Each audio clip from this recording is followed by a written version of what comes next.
Good evening and welcome to the Wall Street Pub and Grill. It's a Wednesday night. It's 8 o'clock. It must mean it's time for the Dragon Football Radio Show. Russ Snyder, voice of the Dragons, director of broadcasting here on campus, along with you for this show about Tiffin University football. And believe it or not, fellas, when we finish up this Saturday, we are going to be officially 50% through the 2019 fall football campaign. Sitting to my right is the head coach, Cris Reisert. Coach, how are we doing today? Doing great. Thanks so much for having us in tonight. Well, why don't you go ahead and introduce the two student athletes sitting to your right, if you would, please, sir. You bet. To my right here is Trent Clark, our center, redshirt junior. Done a tremendous job for us up front. Started the season off as a guard, actually, and due to an injury, we ended up moving him inside and hadn't skipped a beat. And Trent's been kind of the consummate great teammate. So we're excited to have him. And then outside of him is Cam Fox. Cam's the defensive end for us. Has done a really good job. He's actually got his own personnel package, called the Fox package, right? That puts him out there. Wow. Puts him in a position to do some rushing. And so he's had a really good season for us, and so we're excited to have them both on tonight. Well, guys, thank you so much for joining us here on the program. We'll interact with you guys here in a little bit, get to know more about you, your past that brought you to Tiffin University, and what your plans are when you're finished with Tiffin University. But we got to recap last week's game first.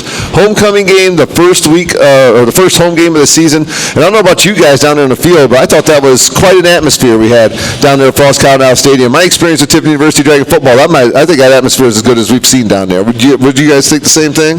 Yeah, I'd definitely say the same thing. I think it's the biggest crowd I've seen here since my freshman year here when we played Ashland, and they were ranked 5th in the nation. So it was definitely a packed crowd, and it was a great atmosphere. Trent, did you enjoy that atmosphere down there on Saturday? Yeah, the atmosphere was great. I mean, the energy was constantly there, and that's what we always needed to, push through and get that big win for the season. I was telling Coach before the program started, our video stream of the contest on the Great Midwest Digital Network, that was our second biggest viewership that we've had of any Tiffin University football game since we've joined the conference. I'm estimating somewhere around, 1,600, 1,700, maybe 2,000 people are watching us online. So it was a great day to be a Dragon, and you guys did a great job on the football field. So, Coach, let's go ahead and take a look back there at Saturday. Felt good to be home after all those road games, got 3 road games to get started. And I bet you guys, as much as you and your families, probably as much as anybody, was happy to be home and get to play at the home field on Saturday. Yeah, there's no doubt. I was actually just talking to somebody, just the nice kind of break from having to pack a bag, right? Having to pack a bag and not be able to see the kids on Friday, and so it was nice to be able to kind of be home, get back to normal a little bit, and then just for myself, my first opportunity to be in Frost Cottonelle, and you mentioned the atmosphere, and it was awesome. It really was. I thought our game day management crew did a great job too. I thought the scoreboard and the music, and they really did a spectacular job crafting an atmosphere. And then I think the people that were there were loud and they were proud, and they really helped kind of bring some energy that we needed at times in that game. And so can't understate the importance of our fans and the crowd, and we want to pack it that way every Saturday. That's the goal. It's not just a homecoming thing. Well, you mentioned the game day staff and stuff there taking care of things. I also got to back that up and mention to Coach Joe Wilkins, our baseball coach. He gave us 5 baseball players to work with our broadcast crew and some of the video stuff that went up on the board, and those kids were fantastic. So, Coach Wilkins, thank you so much for sending those kids. Send the same 5 every week if you would, because everything worked out great. No, and I really believe that's what makes Tiffin unique and special, right? Is a lot of our game day management are other sports, right? And they're people that don't have a fight in that particular game, but they love Tiffin and they love the athletic program, and they do a spectacular job, right? We had our Hall of Fame banquet the night before, and we had the basketball teams waiting tables, right? And they did an awesome job, and they did it with a smile on their face. And so I think the community is what makes this place unique and special, and it always shines through in big moments like that. Well, we have to mention the Hall of Fame banquet again real quick with the new inductees coming in, and Gary Heminer, we mentioned it last week, the honorary inductee. Like I say, thanks again to our athletic director Lonnie Allen for giving me the opportunity to MC that event that you get to do every year. You killed it. You did great. Appreciate it. Well, I like to keep it moving. Nobody wants to be there too long. You want to take care of your business, but it's a fun thing to be a part of, and everybody. That's one of the events that everybody's leaving with a smile on their face. Yeah, certainly. All right, Saturday, the game, though. We got a 4 o'clock start, which is different than normal because of all the homecoming festivities that go on that Saturday. So a little bit of a waiting game for your kids, and before you get out there and get things going. But your Dragons cracked the scoreboard first. A.J. Nikolai, who is taking over that kicking role, and he's like one of the highest scoring players in the conference now, as he's taking over that role. 22-yard field goal and 7-play, 71-yard drive, 3:28 off the clock. Dragons strike first. You're up 3-zip. Yeah, no, one of our things is start fast and finish, right? And I certainly thought we got off to a good start in terms of moving the football. Got down into the red zone and didn't quite capitalize all the way and finish the drive. And but we did end up with 3 points, right? And that's a big thing when you move the ball on a 70-yard drive or whatever it was, right? You want to be able to leave with something, right. And we were able to do that. And it was good of AJ and good of our guys up front to be able to convert. And Riley did a great job holding as well, and Logan did snapping. Seemed like he has that bad luck on Saturday when you get to red zone. It was like first and goal at the 9 every time. So first and goal at the 9 every single time. Oh, how Dominican answered. They got on the scoreboard, and your Dragons are down now at the first quarter. Actually, to finish the first quarter, down 7-3. But you guys come back and answer first in the second quarter as well. Another field goal, A.J. Nikolai. Again, a short one, 19-yarder. A long drive, 17-play drive, 76 yards, 6:47 off the clock, and the Dragons are back within 1 in the second quarter. Yeah, no, I thought, the theme from our game, right, was there were 4 deficits that we came back from, and so to me it was a theme of just kind of keep on keeping on, right, keep pushing. The neat thing for me was I never saw any panic, right, we never saw any worry. It was, hey, it's what we do, it's showtime, right, we were made for that moment, right, and our guys believed that, and so to see them respond the way they did after every little bit of adversity, we responded the Dragon way, and it was really cool as a coach to see that. I thought our guys played hard all the way through, but they also played with really good mental acumen the entire day, and they stayed level-headed, and they ultimately persevered. Well, at this point, it was said the Dragons are down 7-6, and then a young man who we seem to mention every week now, Coach Gavin Woods, a 22-yard touchdown catch from your quarterback Nick Watson. Had another great day. 12 plays, another nice drive. 12 plays, 75 yards, and 313. And this was right towards the end of the half, and your Dragons take a lead at 13-7, but the lead didn't last. Roll off along. Yeah, no, that was a big-time play at the end of the half just to get some momentum. I'd love to say it was a great play call. It was just 2 guys being good at football. Right. And, Nick scrambled around, had protection, scrambled around, and Gavin did a great job in a scramble drill and made a big-time play, man. And so anytime you can get that juice going into the halftime, it was awesome. It gives you a little bit of a kind of a shot in the arm, right, getting in the locker room and feeling good. And, no, it was fun. I told the guys at halftime, like, how fun is this, right? Like, you get a chance to play against a good opponent in an awesome atmosphere, and you get a chance to do your best, right, and be as good as you can be in that moment. And I thought that's what these big games are. Like, there's no pressure. It's just a chance to be great, right? And to level yourself and see where you stack up. And so it was a great day. Try to talk a little bit about that halftime, and Coach got with you guys. The first half seemed like it was dominated mostly by the defense. Second half, the offense kind of took over. Talk a little bit about the coach's sentiment to you guys at the halftime. Coming into halftime, we were basically, we're not going to lose to this team. We can't afford to go down like this. We weren't going to lay down to nobody. Coming off of Saginaw, we were all like, we cannot lose again. We already know that feeling. We do not like it at all. So we got it within ourselves to say, hey, buck up, man up, and go out there, do our job. ECK, what Coach Reisert lives by.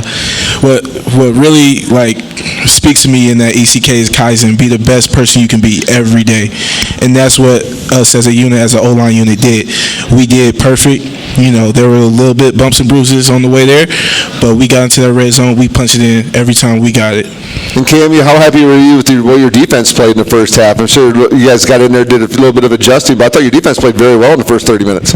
Yeah, I'm really happy with how the defense played in the first half, and I'm sure everybody else is. We felt like we went out and dominated the first half, and we kind of lost it a little bit in the second half, but we came together as a unit and brought it together at the end when it really mattered. That's all really matters, the score at the end of the ball game. Now, back-to-back scores in the third quarter. With the kickoff separating them, 2 just crazy plays. First, the Ohio Dominican score when a play where it seemed like half the players stopped on the play, and then the quarterback throws the touchdown pass. It was a 41-yard touchdown pass from Evan Ernst, who's a pretty darn good quarterback. We mentioned him last week, to Devonair Conley to make the score 14-13, and the ball was kicked off.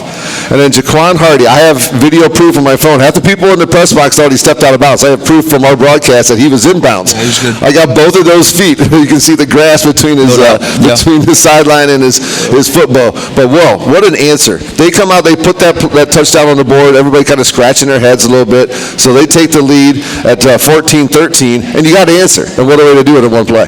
Yeah, no, it was. It was awesome. It was. They made a big play, right? Which is bound to happen, right? Good football teams are, there's going to be moments where you kind of get bested at times, and I thought, up front we blocked it up great, the run, and our linemen and tight ends did a terrific job, and then Jaquan did the rest, right? And so, the sign of a really, really unique and special back is a guy that when you can get him one-on-one with somebody, you feel great about his ability to win that matchup, and the really special ones can win the one-on-one, but then kind of win another one-on-one, right, to find a way to get in the end zone, and Quan was able to do that, so that was cool to see. Try to talk a little bit about blocking for a guy like Jaquan Hardy. Oh, man. It's like the action movies where the guy jumps out of the explosion.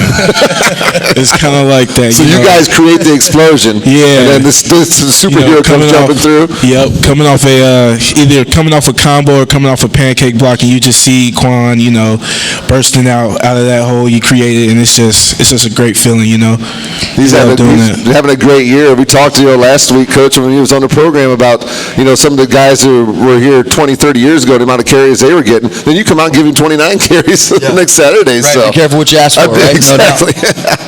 So after that long 66-yard touchdown run, the Dragons back up 20-14. But Ohio Dominican answers another 40-yard touchdown pass to take a 21-20 lead as we finish 3 quarters of football. So still 15 minutes to play. Dragons still got 21 more points to put up on the board.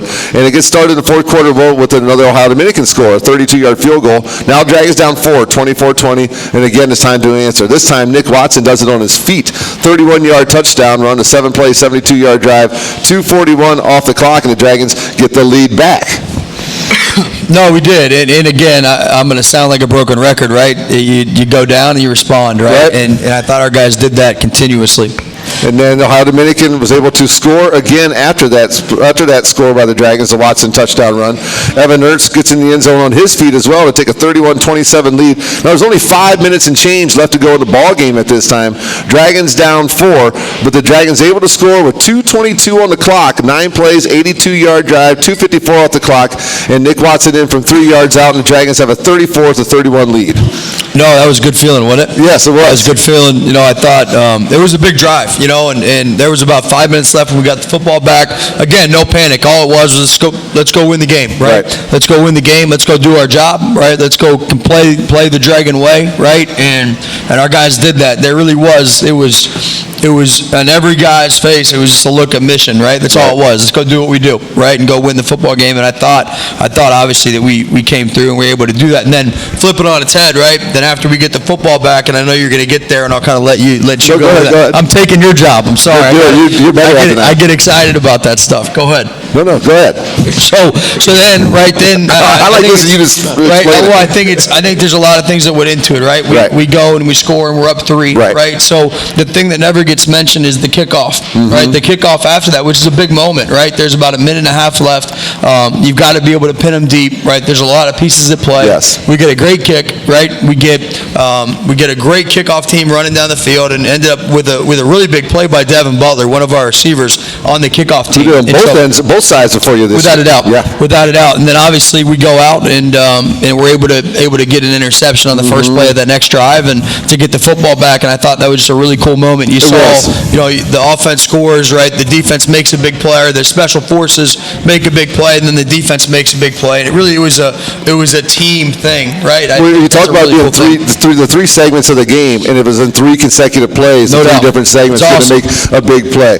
Cam, let me ask you, after that Nick ran up touchdown in to make a 34-31, talk a little bit about the defensive guys getting together before you got out there on the field. I'm sure your sentiment was just go out there and close this thing down. I'm sure it wasn't, let's just go pick off the first pass and get the ball back to the offense. It was, let's go out and take care of our business.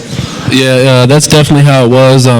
It's a lot easier for us to go play when we know we're ahead and we know what people we have on the offense with Nick, Quan, and Stan, just people that we know can go out and make plays. It just gives us a lot more ease when we go out there, and we knew that was our time to go and shut it out, and we did exactly that. There was just a couple of minutes left on the clock, and then you guys, as Coach said, go out there and get the interception on the very first play. And then the Dragons went ahead and tacked another one on. Marcus Whitfield get in the end zone. That young man's finding a way to get himself in the end zone quite a bit as well. A 29-yard pass pass from Nick, 4 plays, 33 yards, 58 seconds off the clock, and the Dragons put the final nail in the coffin, a 41-31 victory in your home opener as head coach of the Dragons, Coach. No, it was a neat day. It was a neat great day. No, proud of our team, and you know, it was a total team effort. That's probably the thing that I'm most proud of. You know, and as a coach, man, like it's fun to watch guys compete. It's fun to watch guys play as a unit and play as brothers. And for me, that's what I'm most proud of. The win is the win, right? But to watch those guys come together, respond to adversity always, right, and find a way to keep playing together. Right. I thought it was a really cool moment, and it's a building block for our program as we move forward. Those are the type of games, like you said, it does bring everybody together because you did have to fight through adversity. In every single quarter of the football game, you faced adversity and were able to fight through it. And, you know, being able to do that in front of all the alumni tents are on the north end were packed. The Gridiron Club was packed. It was packed up in the clubhouse. We were having up in the press box, we were having a darn good old time. And Trent, let me ask you about the, what do you call it, the Dub Club? That's in the locker room after the game. You guys having a little bit of fun. I saw some video. Yeah, had a really good time. You guys, I mean, you deserve to have a little fun after working your tail off out there for 3.5 hours and, you know, sweating and banging the heads of other people. You get a chance to celebrate with your boys. It's a good time, isn't it? Yeah, it's a great feeling. You know, you go in that locker room, you just see all the lights, you see everybody smiling faces. Like, it's a great feeling because, you know, you accomplished what you came out there to do. Right. You accomplished the mission that you had set out before. And it's just a great feeling to actually celebrate with everybody that, you know, sweated out with you, that worked hard. You know, it was just a great feeling. And also, Cam, same thing after the game, man, just go in there and just be able to just let loose and know that we accomplished our goal for this week. Let's celebrate it here, but then let's get cleaned up and get ourselves out of here and get ready for next Saturday. Oh, yeah, it's definitely after the game, we get a good 24 hours and then close the film up on Monday, and it's on to the next week, how we are, business as usual.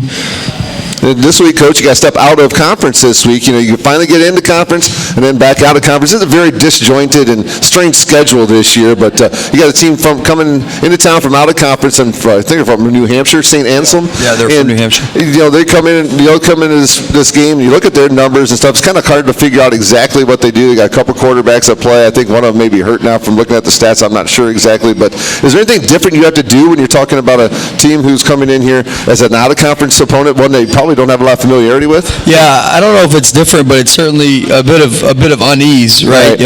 Even the teams that you watch them play, you don't particularly know their style. You don't know, kind of that conference much. And so for us as coaches, really, it's kind of been a fact-finding mission, trying to kind of learn the ins and outs of what we think they might do, what they think they might be. And I think it'll be another good test for us on Saturday, and one that we'll certainly be ready for.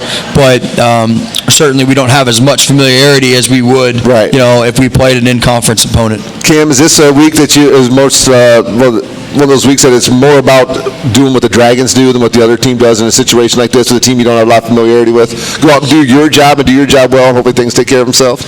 That's how it is every week for us. We prepare to play our game and make the team adjust according to us, but us not being familiar with them is definitely, we're going to have to go out and play our game and feel it out from the first quarter. And all I know is they're a team that likes to pass a lot, so for the D-line, it's going to be a really fun Saturday. Well, they've had a game with over 50-some putting it up in the air, so is that you look forward to that as a defensive lineman? Is that what you prefer? A team who's going to sling it all over the place? Definitely. Have you ever met a defensive lineman before? I'm feeding him, Coach. I'm feeding him. Gives us a chance to just let loose and go do what we do best. All right, well, let's talk a little bit about you, Cameron. You're from Hamilton, Ohio? Yes. All right, what high school did you go to? I went to Talawanda. It's in Oxford, Ohio, right on campus of Miami, Ohio. All right, and tell a little bit about your path that brought you to Tiffany University. So senior year of high school, I had some looks and some offers elsewhere, and then I tore my ACL, and they just felt like they didn't want to take a chance on that. And then a couple weeks before signing day, I got a call from our old defensive coordinator, Coach Edwards, who's now with the Titans, and he offered me a chance to come play here, and I took it. And you came up here, visited the campus, and what was it about the university that made you say, this is the place I want to put the helmet and the pads back on for? When they did the player panel with us here, it was just a great family atmosphere with them, and everything and how they answered was all about family and tradition and culture. So I really liked that and decided to come here, and we continue that on to this day. What are you studying here? Sports management, but in my post-grad, I'm probably going to switch it up. Okay, and what's your plans when it's time to take the pads and everything off and get in that adult, real-world life? Excuse me? What's your plans when it's time to take the pads off and get into that real world life? What would you like to get into doing? I don't really know yet. Hopefully, I don't have to take the pads off when that situation comes, and I got a couple more years to hopefully do what I do here, and we'll find out when we get there. And let's talk with me about something that not necessarily with the football team on the football field. Maybe a fond memory you have at Tiffin University in your time here. Oh man! Is it the friendships you've made? Is it? It's definitely the friendships. When you first get here with the small school, it's kind of like a culture shock. So my first year, it was really weird here, and then after you build the friendships here, it's like brothers. It's basically like a brother relationship, and that's where I'm at this point, and that's what I cherish most from here. Well, it's like any place else. It is what you make of it. Any place, if you surround yourself with the right people and do the right things, you're going to have yourself a good time in that situation. You're getting around the wrong people, the situation is going to not appeal to you. So you're doing it right. You surround yourself around the right people. Being on the football team, you got a lot of great dudes there, and then doing the right things like that, like playing football. So Cam, thank you so much. Trent, your turn. Where are you from, my friend? I'm from Dayton, Ohio. And what high school did you go to? Trotwood Madison High School. Okay, and as well, what was it about Tiffin University that made you think that this is the place to play your college football? Just from a walk-on standpoint, I want to say like the competition, basically. I came here, I was about 270, 280, something like that. And, my first scout team debut, and it was just, come on, we need you to do this, we need you to do that, we need you to make these guys better. And it's just with Tiffin University football program, they want you to, you're never like an odd man out. They want you to, make this person better so you can get better. That's what I was going to ask you. Did you find when you were told to go make this guy better, how much it made you better in the process? Yes, definitely. It was a great experience all around. I love it very much. I never look a bad eye to it, just because I am the person who I am from the past. Right. I got my work ethic from it, and it's just it's been skyward ever since. And you're a walk-on, you said? Yes, sir. So that walk-on to starter coach, those are always great stories. There's no doubt. It's earned, right? Earned, never given, and he's a true example of that. What are you studying here, Trent? Health, fitness, and wellness. I want to be a strength coach with that. Work with a football team or something like that eventually yes, when it's done? All right, how about yourself? Do you have any fond memories that you've built here so far in your time at Tiffin University outside the locker room? Just laughing at you. I'm sure it's, remember, Dr. Schumacher might be listening. Oh, no. We don't have to edit anything out. It had to be my first summer staying up here. All right. We had our former strength coach, Josh Eisen. He's at Colgate now. But we had something called double fifths, which is basically 2 laps around the field. Well, me being a dumb freshman, I only ran 1 lap, gave my heart out on that 1 lap. Right. And once I got finished, he said, go again. And consequently, I threw up all that protein I had drunk before. So, but you learned your lesson, didn't you? Yeah. I forgot to ask Jaquan this last week. I asked Charlie Cleveland when he was on, though. Tell me a hidden talent or skill that you may have that a lot of people might not know about. I don't know myself. It must be hidden very well, so I'll have to find that out and get back to you. All right, Trent, you got anything like that? I cut hairs. That's a talent. I can't do it. It's a big time talent. Yeah. If you can't cut hair, people will find out real quick, and you won't be cutting much hair anymore. Well, Coach, we're working hard this week, getting ready for St. Anselm. Is it hard for you with the temperature pushing up around 90 degrees the last couple of days, knowing that this weekend we might be playing in like the low 60s? Does that change your preparation or anything, or is it just a part of what it is and nothing you can really do about it? Yeah, it is what it is, right? You got to prepare the way you prepare, and external factors don't matter much. Right. Go do what you do. All right. We got an offensive lineman and a defensive lineman here, Coach. We'll ask all three of you. Who wins the battles more time than not in practice, the offensive line or defensive line? Defensive line. All right. O-line. All right. You got the tiebreaker. I knew it was coming. I plead the fifth. About 50-50? Yep, right down the middle. All right, Cam, talk about you guys that you work with there on the defensive line. Talk about some of the work that they put in. And so far, your defensive line has been doing fantastic so far in the early going of this season. Yeah, we're definitely got a great group of guys, and as you know from last week, you talked to Charlie Cleveland, and that kid's just an animal. Yeah. And me being behind him right now, it's a great person to look at and get just see what he does and try to apply it to my game. And me and him, we do drills together and all that, and he's actually my roommate. So just to be with a person that is that talented and has a work ethic like he does, it's just a blessing to be around. And who's your position coach? David Price. Talk a little bit about Coach Price and the work he puts in with you guys. He's a very enthusiastic guy that really knows his stuff, and he'll tell you straight up if you're doing it right and if you're doing it wrong. Won't beat around the bush. And if you ask what you need to do to get better, even if you think it takes a shot at you, he won't be the type of coach to make you feel good. Okay. He will tell you what you need to do to get better so you can apply that. So it's honesty is one of the things you appreciate from him. Yeah, and I definitely appreciate that. All right, and Trent, talk about your offensive line cohorts out there. You guys, we talked about the yardage. Jaquan Hart. You look at the national rankings. Jaquan and your quarterback Nick are both up there towards creeping up there every single week. So you guys got a lot of work to do to protect those guys. So far, you guys are doing a real nice job. Yeah, we love it. We just love to see our skill guys up there, making plays, actually giving Nick a lot of time back there in the pocket so he can give the ball to make plays for the skill guys. And it's just a great feeling, Jaquan is up there, Nick is up there. You never know. Stanley Jackson, Gavin will be up there next. Yeah. You never know. And it's just a great feeling, having those guys actually succeed, Right. Even though we're not really, giving praise for it, we sit back and we just smile because we know, those you guys. do your job, they're going nowhere. Yeah, it starts with us. It starts with the O-line and the D-line, and it ends with us. If we do our job at the right point, at the right time, everything goes great. All of football starts up front. Without anything up front, it doesn't matter what you design. It's not going to work. Now, you've changed positions on the offensive line as well, Trent, right? Yes, sir. How was that transition? Coming out of high school, I've played all line except tackle. So it was just, going to center, okay, no pressure at all. And you enjoy it? Yes, sir. I'm a center. If you're going to be on the offensive line, centers, usually they say the center is the smartest one, right? Yeah. And who's your position coach? Coach Tyler Johns. Talk a little bit about Coach Johns.